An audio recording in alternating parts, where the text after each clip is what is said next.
What's up guys, it's Aaron from Really Visuals, and in today's video we are checking out this new monitor, the Desview R6 UHB.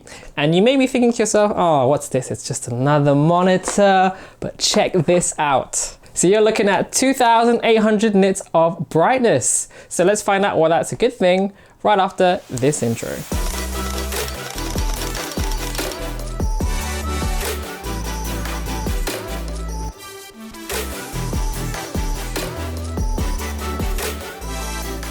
So one of the big complaints about field monitors, that a lot of these lower end models, they're just not really all that bright, which makes them somewhat useless on really sunny and bright days. Most include a sunshade, which does help to a degree, but more often than not, you're still gonna have to kind of like squint to try and see over the reflections and light and that bright sun.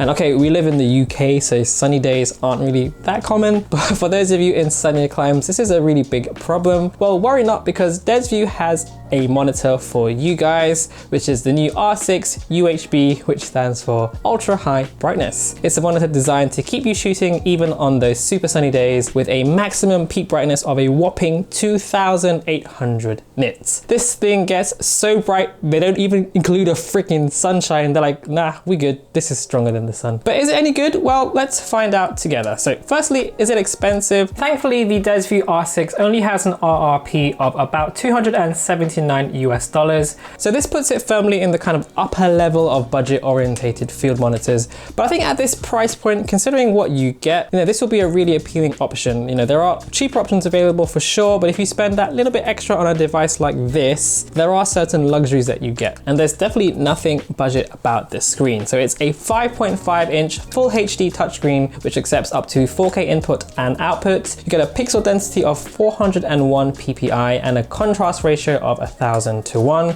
which is great for a screen of this size, meaning you get really sharp, vivid, and clean looking video feed that to my eye looks very color accurate as well. So just to put that into context, an iPhone 12 Pro Max has a PPI of 458. So if you know how good that screen looks, this is pretty much nearly on par with that. The star of the show though really is that peak brightness of 2,800 nits, which really does make this monitor stand out from the crowd. So we've used a number of different monitors in the past at different kind of price points, and honestly, none of them comes close to this. Like even in direct harsh sunlight, you're still able to use it and see very clearly. I mean, they don't even include a sunshade, which gives you an idea of how bright this gets. The fact that most budget monitors are just simply not really usable on sunny days makes this a really big selling point for the R6. As well as a fantastic looking screen, the actual touch interface makes using this monitor very easy and simple. So the screen is responsive, and they've added some really nice kind of shortcuts like dragging the screen on each side to control the brightness and the volume, and also a pinch to zoom. Now personally, I do like the option of having some physical buttons,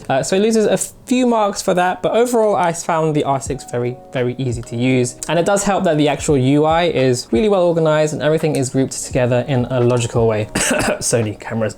You've only got to see the difference between this and the screen on the 60 Mark II, for example, to see what a huge impact having that bright screen can make. And when it comes to features, the R6 is no slouch in this department either. You get your usual wealth of tools such as histograms, waveforms, vector scopes, false colors, zebras, and focus peaking as well. Pretty much everything you might need to ensure you're getting video that's sharp and in focus, well exposed, and color accurate as well. And these are really especially useful for those of you using, lower end cameras like the M50. They exclude a lot of these kinds of tools. So for a relatively cheap outlay, you're getting a bunch of tools that you might have to pay a high premium to get in a more expensive camera body. Add to that, there's a headphone jack for audio monitoring, as well as an SD card to upload your own LUTs. You get a very capable and comprehensive piece of gear to add to your filmmaking arsenal. Now, in terms of the build quality, for me, it gets a solid 7 out of 10. So it's compact and lightweight at about 240 grams, but at this price point, the chassis is,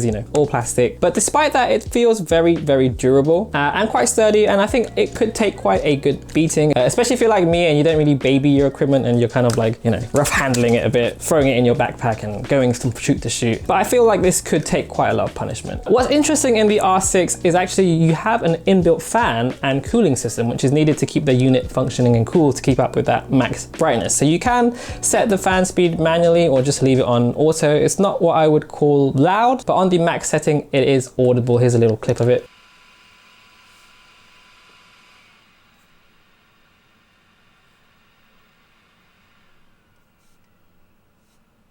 It's not loud enough to distract from like dialogue or sound, but if you're trying to get the best audio out of something and you need complete silence, it's definitely worth noting. If you've got a decent mic that's further away and pointing towards a noise source, it's probably not going to be a big problem. It's definitely not a big deal breaker for me. This also gives you an option to use NPF or E6 batteries, as well as powering it via a DC power supply, which is probably your best bet if you're going to be filming for long periods because of that max brightness. While I use these kind of like cheaper third-party batteries, I found I was able to get about anywhere from half an hour to about an hour at that maximum brightness. So your mileage may vary here. Regardless, I'd still use a power supply for any kind of serious work. So I think that pretty much covers everything. For $279, there are a lot of different monitors you could get at this price range, but I think the R6 from Desview is probably one of the best at this price point. It's got really useful tools, has a great touchscreen, and again, that maximum brightness just makes it stand out so much. So for me, I'd have no problem recommending this for people who are looking for a great field monitor, but one that won't hurt your wallet too much. Look no further. It's the Desview R6 UHB. Anyway guys, thank you so much for watching this video. If you've got any questions, feel free to leave us a comment down there below.